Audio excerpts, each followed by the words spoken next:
Apa sebenarnya yang kemudian membuat Sintayong itu dipecat dari kursi kepelatihan timnas Indonesia? Mengingat Sintayong ini adalah pelatih yang dinilai spektakuler, pelatih yang cukup fenomenal, pelatih yang bertangan dingin karena dinilai mampu membuat timnas sangat kompetitif, menjadi pergunjingan, dan bahkan diperhitungkan bukan hanya di Asia, tapi dalam konteks persepakbolaan internasional. Karena Indonesia sampai hari ini masih memelihara harapan untuk bisa tampil dalam ajang sepak bola paling bergengsi, yaitu Piala Dunia. Figurnya kuat dan mampu membuat timnas Indonesia itu semakin mantap semantap-mantapnya. Terutama pertaruhannya adalah membawa timnas kita itu lolos main di Piala Dunia 2026. Karena kalau tidak, ini tentu akan menjadi pertaruhan yang cukup luar biasa kepada Pak Erick Thohir. Bukan hanya sebagai ketua umum PSSI, tapi karir politiknya soal bagaimana menatap jalan panjang menuju 2029.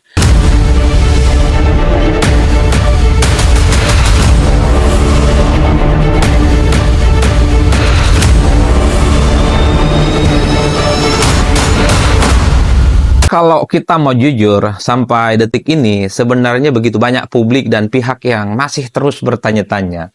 Apa sebenarnya yang kemudian membuat Sintayong itu dipecat dari kursi kepelatihan timnas Indonesia?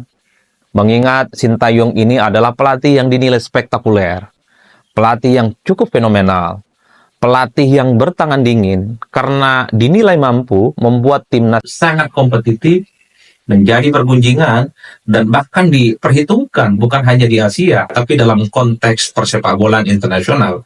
Karena Indonesia sampai hari ini masih memelihara harapan untuk bisa tampil dalam ajang sepak bola paling bergengsi, yaitu Piala Dunia 2026. Tapi terlepas dari apapun, susu sudah tumpah, tak perlu lagi untuk diratapi. Sintayong sudah resmi dipecat oleh PSSI. Tapi kalau mau jujur sebenarnya, publik sebenarnya sudah menerka apa alasan PSSI itu memecat Sintayong. Ya, mungkin salah satu argumen yang paling dekat adalah karena kegagalan pemain muda Indonesia itu di Piala AFF 2024. Di antara begitu banyak laga yang bermain, 4 kali tanding kalau tidak salah, hanya sekali menang, selebihnya seri dan kemudian kalah. Itulah yang kemudian membuat Indonesia di ajang AFF 2024 itu harus tersingkir di babak awal dan kemudian tidak mampu melanjutkan di fase-fase yang selanjutnya. Padahal kalau kita mau jujur ya, mari kita agak sedikit flashback ke belakang. Sintayong ini adalah pelatih yang nyaris tidak bisa disentuh oleh siapapun. Jadi kalau ada pihak-pihak, figur-figur, ataupun dari kalangan manapun, kalau berani mengkritik Sintayong, itu cari gara-gara namanya. Mungkin kita semua itu masih basah pikirannya ketika ada salah satu pengamat bola, komentator bola yang memberikan kritik, memberikan masukan terkait dengan strategi Sintayong soal naturalisasi, soal taktik main, itu jadi bulan-bulanan. Bahkan konon, menurut pengakuan sang komentator bola ini, dirinya dan keluarganya itu diintimidasi dan diancam secara personal. Itu tentu sangat mengerikan. Ini kan mengindikasikan satu hal, bahwa Sintayong itu adalah pelatih yang tidak bisa disentuh. Haram hukumnya siapapun itu mengkritik Sintayong sebagai sosok yang dinilai sukses, telah membuat persepakbolaan kita itu jauh lebih bergengsi dengan persepakbolaan sebelumnya. Tidak berhenti di situ. Kita tahu bahwa ada salah satu anggota dewan, anggota DPR RI, orang hebat, coba bayangkan, dipanggil oleh MKD dan bahkan diberikan sanksi kalau tidak salah, hanya gara-gara mengkritik naturalisasi yang dilakukan oleh Sintayong. Itu dianggap sebagai tindakan seorang anggota dewan yang dinilai tidak etis. Itu kan menunjukkan bahwa ketika timnas di tangan Sintayong, itu semuanya on the right track.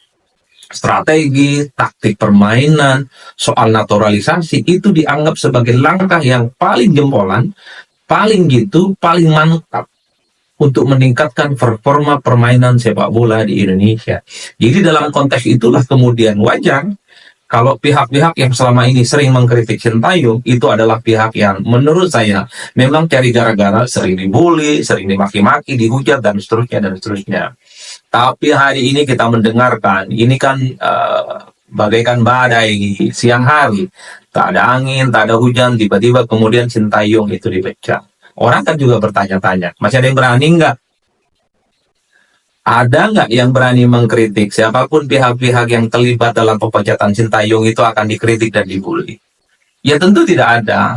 Karena bagi saya percuma menghujat siapapun saat ini. Percuma mengkritik siapapun saat ini. Karena sudah terlanjur Sintayong diberhentikan dari kursi kepelatihan Timnas Indonesia. Saya kira Timnas Indonesia, fans Indonesia, seluruh rakyat Indonesia yang mendukung sepak bola kita untuk maju, saya kira sudah tak zaman lagi mencari kambing hitam dan kesalahan soal siapa yang dinilai bertanggung jawab terkait dengan ini semua. Mari bersatu, mari bahu-membahu.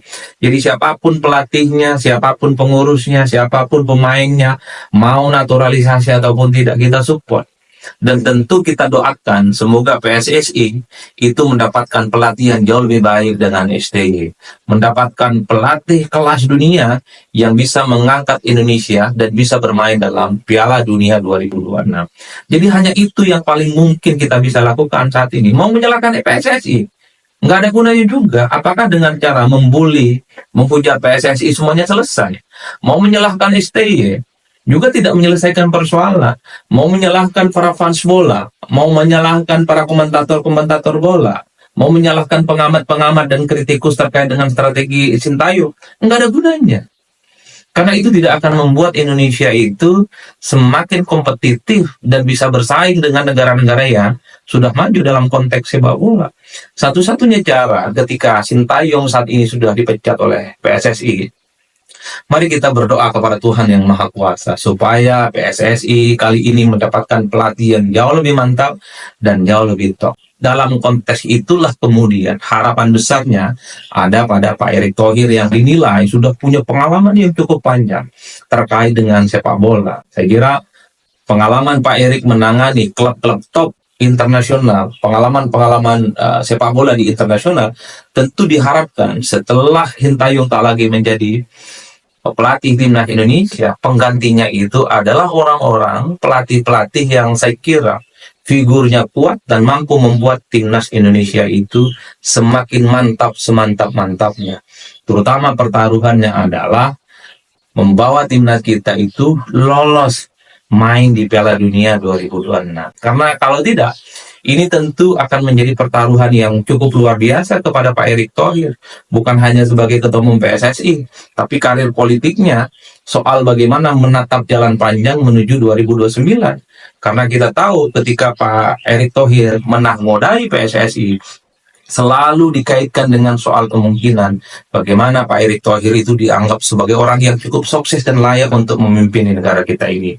Kita ingat persis ketika pertama kali Erick Thohir menakodai PSSI, tancap gas, dapat pelatih yang mantap, permainan Indonesia juga cukup luar biasa, diperhitungkan di dunia internasional, publik mengatakan Erick Thohir adalah orang yang pas, bukan hanya memimpin PSSI, tapi juga memimpin Republik Indonesia. Bahkan kita tahu dalam proses kandidasi Pilpres 2024, Pak Erick Thohir ini kan hilir mudik sebagai sosok yang sangat layak untuk memimpin negara kita, baik sebagai calon presiden ataupun sebagai calon wakil presiden. Demikian informasi yang dapat saya sampaikan untuk hari ini. Semoga memberi manfaat. Salam dan doa kami untuk keluarga dalam perlindungan Allah, dalam dekap kasih sayang Rahman dan Rohim Allah Subhanahu wa Ta'ala. Allahumma amin. Terima kasih. Wassalamualaikum warahmatullahi wabarakatuh.